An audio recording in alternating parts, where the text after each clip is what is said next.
Yeah, look, it was. You know, we really got blown away early in the game. For the first half, you know, I think they had 10 shots in the first quarter, and we butchered the ball a little bit. So yeah, look, it was really disappointing. Probably even more disappointing was to fight back.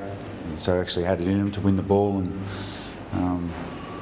our work rate and our ability to outwork the opposition with our legs was disappointing. You know, we were able to do it for periods in the second half, but the first half we just couldn't. It was just all a contested game, which we can't have.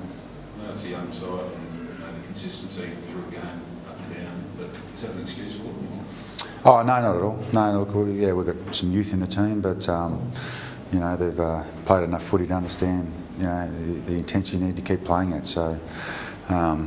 You know, it was. I said the first half was disappointing. They just outworked us. Had a lot better work rate than us, and you know, we were struggling for periods there with Dom coming off and Paul Stewart. They were out of action for a while, and we just couldn't keep our work rate up as good as they could, and hence it ended up coming up and bite us on the backside in the second half.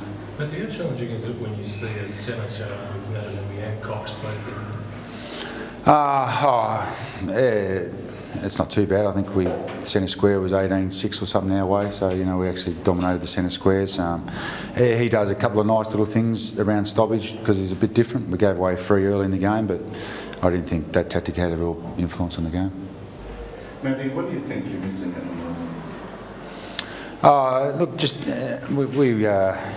we understand our contested stuff's pretty good. We just don't have enough of the uncontested stuff, so we're just playing a pretty intense game at the moment, and we just don't have enough work rate of players to find enough easy ball.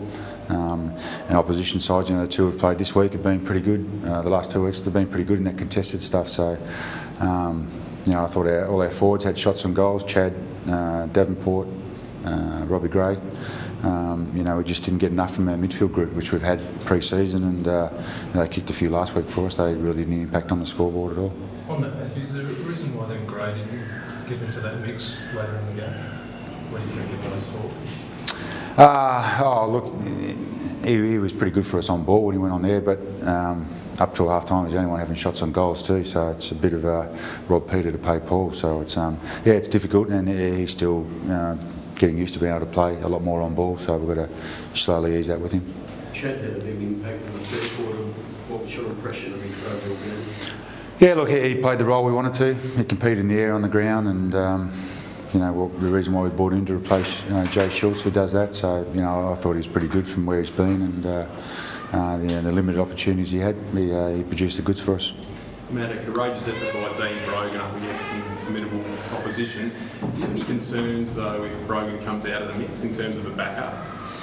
Oh yeah, look, we got some youth in our ruck, but you know, if they get the chance, that'd be great. You know, I thought Dean battled well against Cox. He probably had the better of him in the end, and Daniel Stewart and Trengove were okay. I don't know if Nanu had a huge influence on the game, but yeah, if they get one of them get a chance, that'll be good. What's the prognosis for Kasisi? He'll see a specialist and have a scan tomorrow, but he's probably going to be out for a few weeks probably. Might need an op on his knee, and Paul Stewart's got something wrong with his knee too, and I think the others are just cramped at the moment, but we'll find more out tomorrow. With Kasisi, would he be medial? Yeah, something to do with the knee, medial or some meniscus or something in there, we're not quite sure, but we'll find out tomorrow once it gets scanned. It's going to leave a bit of a hole, obviously, the captain and that midfield front. Yeah, it was. Look, he's a very good inside player for us, but you know, we get an opportunity now for somebody else, and you know, we need our inside guys to produce again next week down in Geelong, and yeah, we'll find someone else to replace him, and you know, see who else played well this week in the SANFL.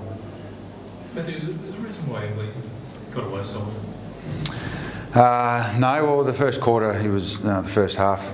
You know, it was a bit of just out of the loop, and they were just beating us easy with the ball when we got that.